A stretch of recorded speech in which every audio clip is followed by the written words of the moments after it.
جو تمیم داری کی حدیث ہے اس کے اندر یہ بات پتہ لگتی ہے کہ خود رسول اللہ کو آ کے بیان کیا، پہلے عیسائی تھے، اسلام کو قبول کیا اور آ کے رسول اللہ سے کہنے لگے کہ میں 30 دن تک 30 بندوں کے ساتھ کشتی میں بھٹکتا رہا، طوفان آ گیا، بالآخر ایک جزیرے کے اوپر جا کے میری کشتی لگی۔ میرے بھائیو یہ حدیث بڑی معروف ہے اور یہ حدیث صحیح ہے، اور یہاں سے اس بات کا پتہ چلتا ہے کہ دجال ایک شخصیت ہے، ایک ذات ہے۔ جو حلیہ رسول اللہ نے بیان کیا وہ تخیلاتی نہیں ہے، وہ خیال نہیں ہے، وہ ڈالر کی آنکھ نہیں ہے۔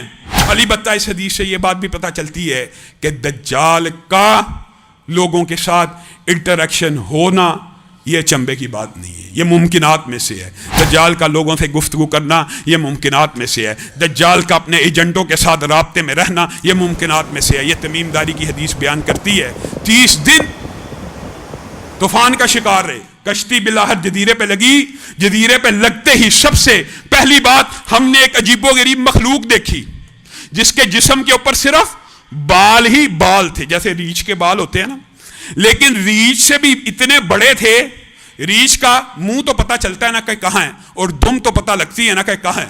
صحابی بیان کرتے ہیں اتنے زیادہ بال تھے کہ ہم یہ جج نہ کر سکے کہ اس کا منہ کس طرف ہے اور اس کی دم کس طرف ہے۔ اور اس سے پوچھا بدبخت تو کون ہے؟ تو وہ کہنے لگی میں جساسہ ہوں، میں جاسوس ہوں۔ مراد یہ ہے کس کی؟ اس مراد دجال۔ کہاں پہ؟ خانقاہ میں بیٹھا ہوا تم لوگوں کا منتظر ہے، جو بھی یہاں پہ اترتا ہے اس سے خبریں لیتا ہے، پوچھتا ہے۔ تو یہاں سے یہ بات ثابت ہوتی ہے کہ دجال لوگوں کے ساتھ انٹریکشن کرتا ہے، اور اللہ تعالیٰ نے اس کے لیے ایک ایسا خادم مقرر کیا ہوا ہے جس کو جساسہ کہا گیا ہے، جو گفتگو بھی کرتا ہے اور لوگوں کو اس سے ملواتا بھی ہے۔ اور حدیث کے اندر ایک بات اور بھی آتی ہے، ابن سیاد کی حدیث میں ابن سیاد نے قسم کھا کے یہ بات کہی تھی، بات لمبی ہو جائے گی ابن سیاد کے بارے میں۔ بعض صحابہ کا یہ خیال تھا کہ یہی دجال ہے، تو ابن سیاد نے اپنے بارے میں چند باتیں کہیں جو ایسی تھیں جو حدیث کے مطابق تھیں۔ کہا کیا تم نے نبی کریم سے نہیں تھا سنا کہ دجال مدینہ میں داخل نہیں ہوگا؟ میں تو مدینہ میں پیدا ہوا ہوں۔ کیا تم نے نبی سے یہ نہیں تھا سنا دجال کی اولاد نہیں ہوگی؟ میری تو اولاد ہے۔ ہاں البتہ اس حدیث میں ابن سیاد نے ایک بات کہی، کہا یہ ضرور میں کہتا ہوں کہ مجھے پتا ہے کہ کس مقام کے اوپر اس وقت دجال موجود ہے اور اس کے باپ کا نام کیا ہے اور اس کا حلیہ کیا ہے، میں سب جانتا ہوں۔ اس سے مراد یہ ہے کہ دجال سے ملاقات جنبے کی بات نہیں ہے، دجال سے رہنمائی لینا، وہ جو فری میسنز کی آپ سٹوریاں سنتے پڑھتے ہیں اور جو دجال کے آنے کے انتظار کر رہے ہیں اور اس کی پوجا کرتے ہیں اور اس کی عبادت کرتے ہیں، ممکنات میں سے ہے۔ اس بات کا میں انکار نہیں کر رہا، ممکنات ہے، ہو سکتا ہے اس سے ملتے ہوں۔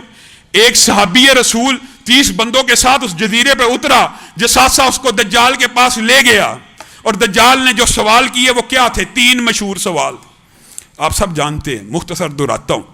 بیسان کا نخلستان کیا آج بھی پھل دیتا ہے؟ صحابہ نے کہا جی ہاں دیتا ہے، لیکن آپ کو آج میں یہ بات بتلاتا ہوں، اس وقت بیسان میں صرف 2 کھجور کے پودے ہیں، باقی رہ گئے ہیں، اور وہ دونوں بھی پھل نہیں دیتے، اس وقت دیا کرتے تھے۔ کہا بحیرہ تبریہ کا پانی چل رہا ہے کہ بند ہو چکا؟ صحابہ نے کہا چل رہا ہے، آج بھی وہ پانی ابھی بند نہیں ہوا، ترکی اور اردن کے سرحد کے قریب یہ بحیرہ موجود ہے۔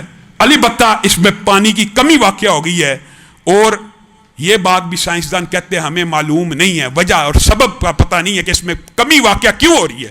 لیکن دجال نے جو 3 سوال پوچھے تھے ان میں سے ایک بیسان کا نخلستان کھجوریں دیتا ہے؟ صحابی نے کہا دیتا ہے۔ تبریہ خشک ہو چکا؟ نہیں خشک ہوا۔ زغر کا کنواں، زغر کا چشمہ باقی ہے؟ اس وقت باقی تھا۔ صحابہ نے کہا باقی ہے۔ زغر حضرت لوط کی ایک بیٹی کا نام تھا، جہاں پہ ان کو دفن کیا گیا وہ ایک چشمہ تھا، اس کا نام بھی زغر پڑ گیا۔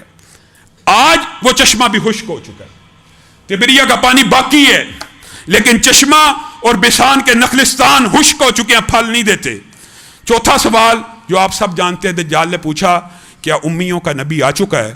صحابی نے کہا ہاں ہم اسی کے امتی ہیں۔ کیا اس نے ہجرت کر لی ہے؟ اس نے ہجرت کر لی ہے، یثرب میں پہنچ چکا ہے، ان قریب تم ساری دنیا کے اوپر غالب آ جاؤ گے۔ دجال صحابی کو بتا رہے ہیں، اور تمہارے لیے بہتر یہی تھا تم اس نبی کی اطاعت کر لیتے۔ گویا دجال نے جو 4 سوال پوچھے تھے ان میں سے اس وقت صرف ایک نشانی پوری ہوئی تھی، اور کیا تھی؟